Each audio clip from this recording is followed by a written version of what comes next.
Allahu Akbar, Allahu Akbar. Pada suatu hari, beberapa hari setelah wafatnya Rasulullah SAW, datanglah Bilal bin Rabah menghadap kepada Khalifah Abu Bakar As-Siddiq. Bilal berkata, "Wahai Khalifah, aku mau minta izin." Abu Bakar kemudian menjawab, "Minta izin apa, wahai Bilal?" Kemudian Bilal berkata, "Wahai Khalifah, tolong berilah aku izin untuk tidak lagi melakukan azan." Abu Bakar As-Siddiq kemudian berkata, "Wahai Bilal, aku tidak akan pernah menurunkan ataupun mengganti orang-orang yang sudah diangkat oleh Rasulullah." Bilal kemudian merengek, diulangi lagi permohonannya, "Wahai Abu Bakar, tolong izinkan aku untuk tidak azan lagi." Sayyidina Abu Bakar kemudian menjawab, "Tidak wahai Bilal, kamu tidak boleh berhenti mengumandangkan azan di Masjid Nabawi, kecuali engkau punya alasan yang jelas. Mengapa engkau tidak mau azan lagi?" Akhirnya Bilal memberikan alasan disertai dengan derai air mata. Bilal menatap ke arah menara Masjid Nabawi, tempat di mana Bilal biasa mengumandangkan azan. Lalu Bilal melihat ke kubur Nabi Muhammad. Dulu kuburan itu adalah kamar Nabi Muhammad. Kemudian Bilal berkata dengan suara yang bergemetar, "Wahai Abu Bakar, kebiasaanku dulu di waktu Nabi masih hidup adalah membangunkan Nabi sebelum datang waktu sholat. Aku datang ke rumah Nabi, 'Ya Rasulullah, waktu sholat sudah datang ya Rasul.'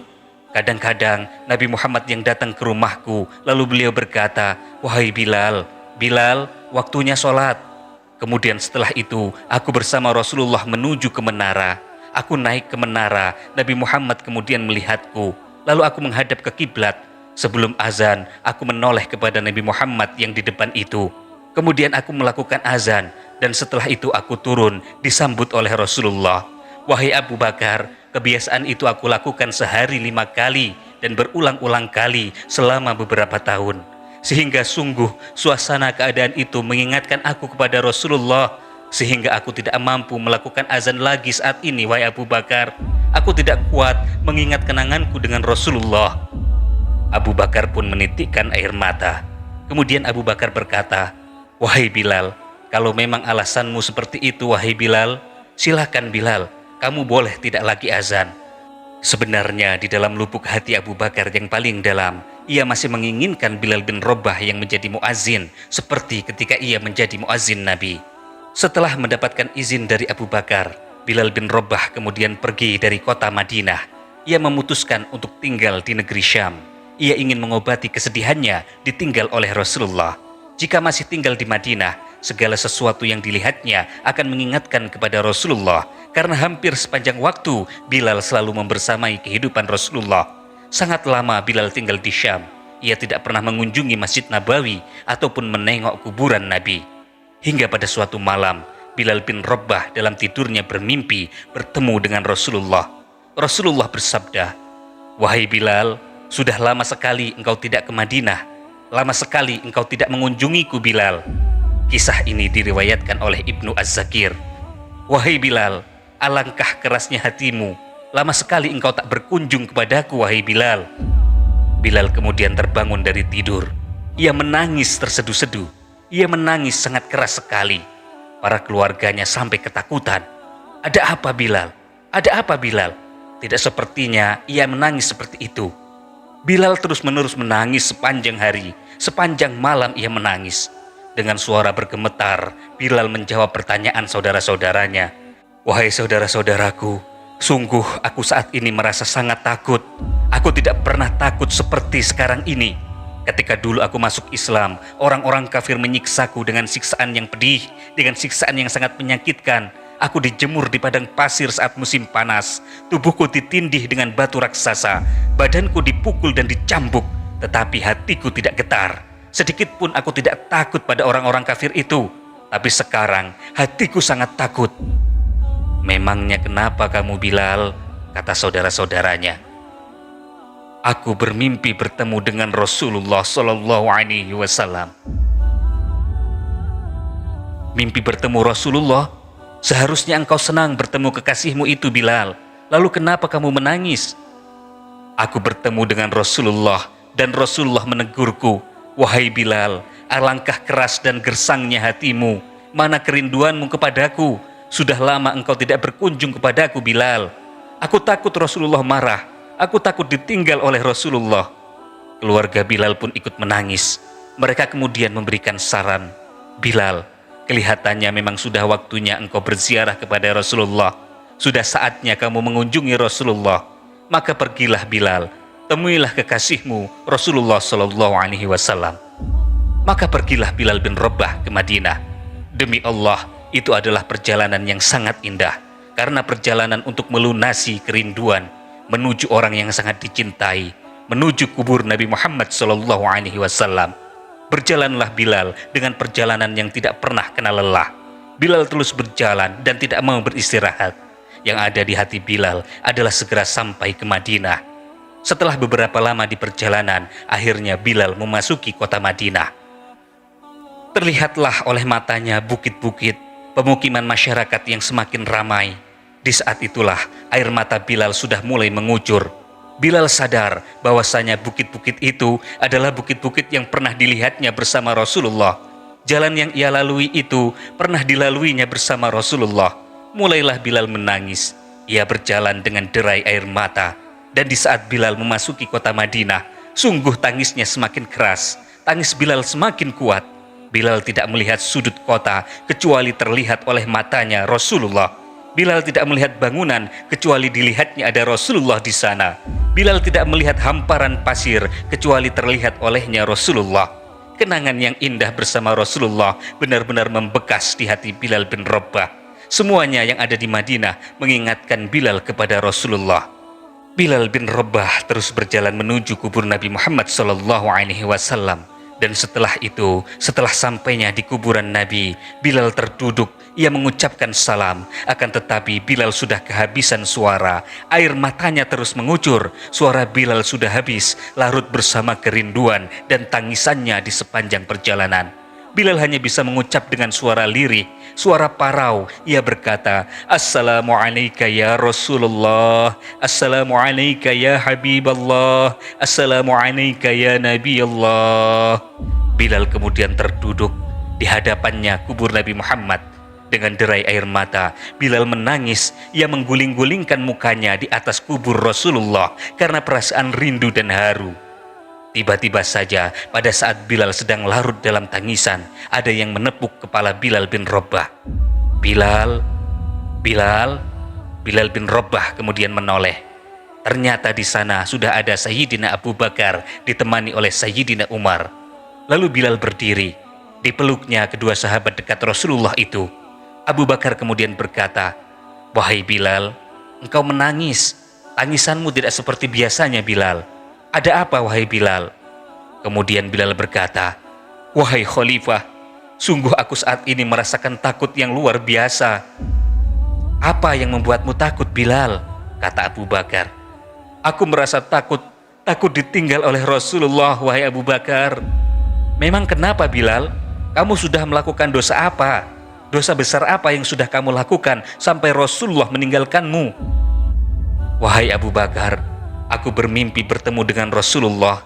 Rasulullah menegurku, Bilal, alangkah keras hatimu, mana kerinduanmu kepadaku. Sudah lama engkau tidak pernah berkunjung kepadaku. Ini adalah kalimat yang aku rasakan wahai Abu Bakar. Ini kalimat yang kufahami. Dalam mimpi itu, sungguh aku merasa sangat takut ditinggalkan oleh Rasulullah wahai Abu Bakar. Kemudian Sayyidina Abu Bakar menghibur Bilal. Wahai Bilal, ketahuilah bahwa air mata orang yang pernah menangis karena merindukan Rasulullah tidak akan pernah ditinggalkan oleh Rasulullah. Dan engkau Bilal, engkau adalah orang yang tidak pernah akan ditinggalkan oleh Rasulullah. Kemudian Bilal menangis. Benarkah begitu wahai Abu Bakar? Iya Bilal, engkau adalah orang yang tidak akan ditinggal oleh Rasulullah. Mendengar itu bergembiralah Bilal bin Rabah. Ia merangkul Sayyidina Abu Bakar, orang yang pernah menyelamatkan dirinya dari siksaan orang kafir. Redalah air mata Bilal. Mereka kemudian mengobrol setelah sekian lama tidak berjumpa. Tiba-tiba Abu Bakar berkata, Bilal, mumpung kamu lagi di Madinah, bagaimana kalau kamu azan lagi? Banyak yang sudah rindu pada suaramu, Bilal." Setelah mendapatkan tawaran azan itu, Bilal kemudian menoleh ke menara, lalu ia melihat ke kubur Nabi Muhammad. Air matanya yang sudah berhenti mulai berderai lagi. Ia kembali melihat ke menara, melihat lagi ke kubur Nabi, lalu ia menggelengkan kepala.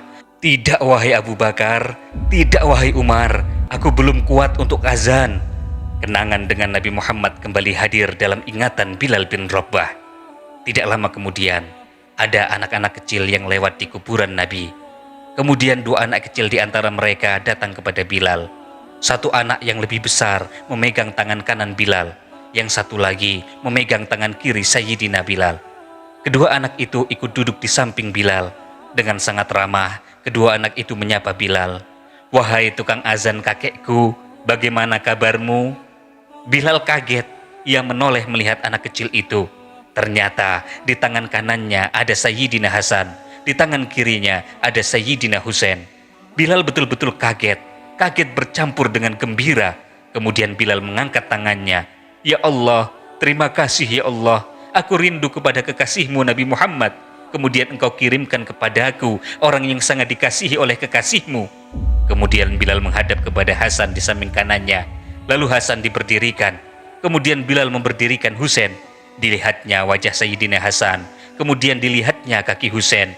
Ditatapnya keduanya dengan sangat lembut. Diulanginya hal itu berkali-kali. Dan ketahuilah wahai saudara-saudaraku, wajah Sayyidina Hasan sangat mirip dengan Rasulullah, dan kaki Sayyidina Husain sangat mirip dengan kaki Rasulullah.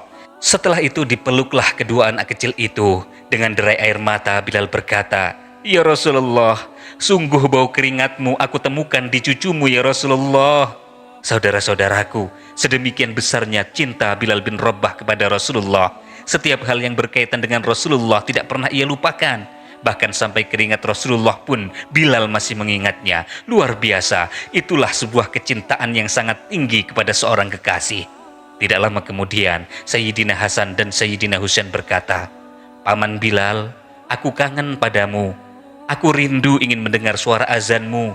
Bagaimana kalau paman azan lagi?" Bilal bingung. Ia menoleh ke wajah Sayyidina Abu Bakar. Kemudian ia menoleh ke wajah Sayyidina Umar. Abu Bakar dan Umar yang dilihat oleh Bilal kemudian berkata, "Lakukanlah wahai Bilal. Lihatlah saudaraku, hubungan baik antara sahabat Nabi dengan cucu Rasulullah. Meskipun cucu Nabi hanyalah anak kecil, akan tetapi sangat dihargai oleh Sayyidina Abu Bakar dan Sayyidina Umar. Padahal Abu Bakar dan Umar adalah tokoh besar bangsa Arab. Bahkan Abu Bakar saat itu adalah seorang khalifah dan Umar adalah wakil dari khalifah." Sekali lagi Abu Bakar berkata, "Lakukanlah wahai Bilal." Kemudian Bilal menoleh kepada Hasan dan Husain. "Wahai Hasan, wahai Husain, sebelum engkau memintaku untuk azan, khalifah dan wakilnya sudah memintaku untuk azan. Tapi permintaan dari keduanya kutolak. Tapi sekarang, karena yang memintaku adalah kalian, cucu Rasulullah, aku tidak berani untuk menolaknya, sebab aku takut. Jika aku menolak permintaanmu saat ini, aku takut Rasulullah akan menolakku untuk azan di depannya di surga nanti." Allahu Akbar. Semua hal oleh Bilal selalu dihubungkan dengan Rasulullah. Sehingga kemudian ditentukanlah waktu azan untuk Bilal. Ketika waktunya sudah ditentukan, beberapa orang yang sudah mengetahui kedatangan Bilal, mereka datang ke masjid untuk menunggu. Kapan Bilal mulai azan? Kapan Bilal akan azan? Dan tibalah waktunya. Dalam sebuah riwayat disebutkan bahwa Bilal azan di waktu sahur, pada waktu subuh.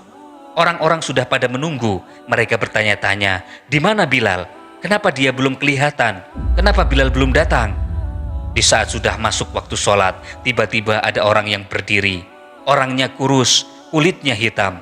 Tapi orang-orang bisa merasakan dari tubuhnya yang kehitaman itu memancarkan cahaya keteduhan, cahaya iman, cahaya yang penuh kecintaan kepada Rasulullah. Orang-orang melihat Bilal berdiri di tempat yang biasanya dulu Bilal berdiri. Di tempat biasanya Bilal mengumandangkan azan.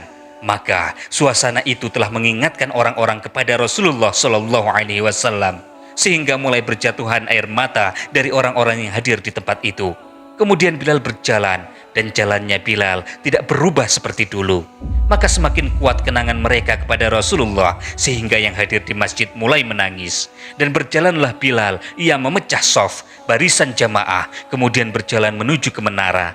Dan di saat naik ke menara, memori dan ingatan orang semakin kuat bahwasanya seperti inilah yang pernah disaksikan dulu bersama Rasulullah.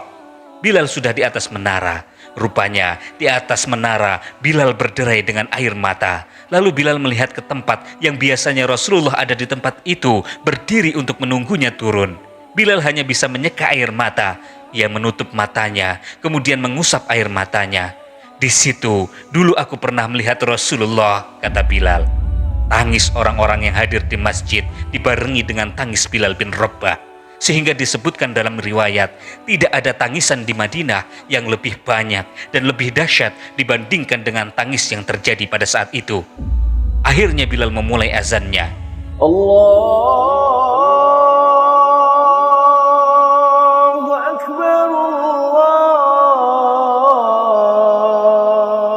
Akbar. Suasana ini menggelegar, mendayu-dayu, terdengar di mana-mana. Dan sungguh berbarengan dengan suara azan Bilal, suasana di Madinah pada saat itu benar-benar terasa seperti pada saat Rasulullah masih hidup dan berada di antara mereka. Hembusan angin dan hawa perasaan yang kuat terasa seperti ketika Rasulullah masih hidup. Semua orang menangis terseduh-seduh, menitikkan air matanya, seakan-akan tidak ada kesedihan, yang ada hanyalah kerinduan kepada Rasulullah. Kemudian Bilal melanjutkan azan. Jamaah menjawab azannya. Tangisan Bilal semakin kuat. Orang-orang semakin hanyut di dalam kerinduan kepada Rasulullah. Bahkan di antara mereka ada yang berjatuhan pingsan. Apa yang menjadikan mereka menangis? Apa yang menjadikan mereka seperti itu? Mereka teringat kepada Rasulullah dan semua yang terjadi pada saat itu mengingatkan kenangan mereka kepada Rasulullah. Orang-orang yang masih di rumah, orang-orang yang masih di luar masjid, juga ibu-ibu yang belum datang ke masjid ketika mendengar suara Bilal bin Rabah, mereka bergegas, mereka lari menuju ke masjid. Orang-orang bertanya-tanya, apakah Rasulullah SAW dibangkitkan lagi? Dulu ketika mendengar suara Bilal melantunkan azan, pasti ada Rasulullah di dekatnya. Ketika Rasulullah wafat, Bilal menghilang lama, tak tahu kemana. Jadi sekarang saat mereka mendengar suara Bilal yang sudah lama hilang, orang-orang merasakan seolah-olah Rasulullah hadir kembali di sekitar mereka, sehingga mereka bertanya lagi, apakah Rasulullah dibangkitkan?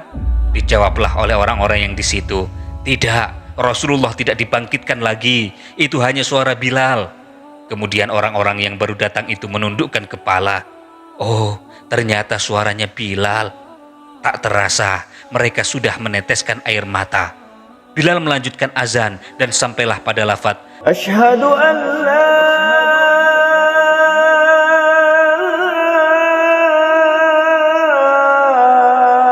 ilaha illallah.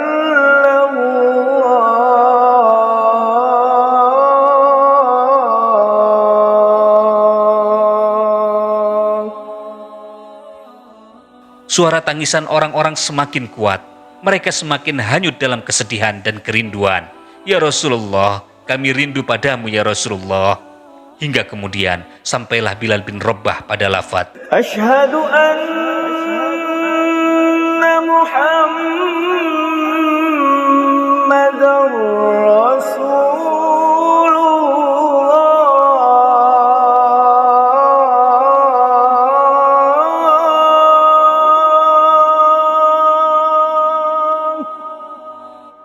Suara Bilal tidak lagi terdengar. Ternyata saat itu Bilal sudah pingsan saat menyebut kalimat Muhammad. Dan ternyata saat itu banyak orang yang sudah terjatuh. Orang-orang banyak yang pingsan, tidak mampu mendengarkan. Pada saat tersadar, Bilal hanya berkata, lanjutkan azannya, aku tidak mampu lagi untuk melanjutkan. Allahu Akbar. Ini adalah makna cinta yang sangat agung, cinta kepada Allah dan Rasul-Nya. Saudara-saudaraku, meskipun kita tidak hidup sezaman, kita tidak pernah bertemu dengan Nabi Muhammad dan para sahabat, bukan berarti kita tidak bisa mendapatkan kenikmatan untuk mencintai Rasulullah. Justru meskipun mereka tidak bisa ditangkap dengan panca indera, kenikmatan untuk mencintainya akan tetap ada, yakni dengan mengikuti kebaikan-kebaikan, meniru sifat-sifat, serta patuh pada ajaran Rasulullah. Seorang mukmin yang mencintai Nabi Muhammad akan dikumpulkan bersama Rasulullah kelak di surga, meskipun ibadah-ibadah yang dilakukan tidak sesempurna seperti ibadah yang dilakukan oleh Rasulullah. Dalam sebuah hadis diceritakan, ada seorang Arab Badui yang bertanya, "Ya Rasulullah, kapan kiamat datang?" Kemudian Rasulullah berkata, apa yang telah kamu siapkan untuk menghadapinya?" Kemudian orang Badui itu menjawab, "Aku tidak mempersiapkan banyak sholat, juga tidak mempersiapkan puasa untuk menghadapi kiamat ya Rasulullah. Tetapi aku mencintai Allah, aku mencintai Rasulullah."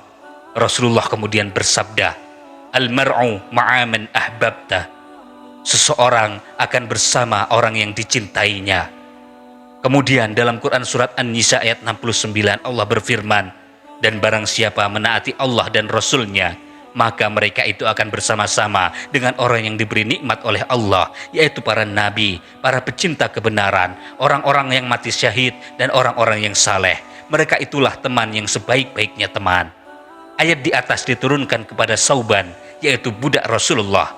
Sauban adalah orang yang sangat mencintai Nabi dan seorang yang tidak kuat berlama-lama tidak bertemu dengan Nabi. Ketika diceritakan tentang akhirat, ia sangat khawatir tidak akan dapat bersama dengan Rasulullah di surga, karena tentulah Nabi akan bersama-sama dengan para Nabi yang lain. Membayangkan hal itu, Sauban menjadi khawatir. Ia cemas jikalau tidak bisa bertemu dengan Rasulullah lagi, apalagi ketika Rasulullah sudah wafat. Ayat di atas juga mengisyaratkan bahwa dahsyatnya perasaan cinta akan menjadikan seseorang yang mencintai itu akan dikumpulkan dengan orang-orang yang dicintainya. Tentunya saudara-saudaraku, mentaati dan mencintai Nabi harus disertai dengan rasa cinta di dalam melaksanakan ajaran-ajaran yang kemudian dibuktikan dengan kesalehan pribadi ataupun kesalehan sosial. Meskipun ibadah yang kita lakukan tidak akan sempurna seperti ibadah Nabi, paling tidak dengan mencintai Nabi Muhammad, ibadah-ibadah yang kita lakukan akan bernilai tinggi. Itulah harapan kita semua. Semoga kita sekeluarga dikumpulkan dengan Rasulullah dan para sahabatnya di surga. Allahumma salli wa sallim ala Sayyidina Muhammad wa ala ali Sayyidina Muhammad.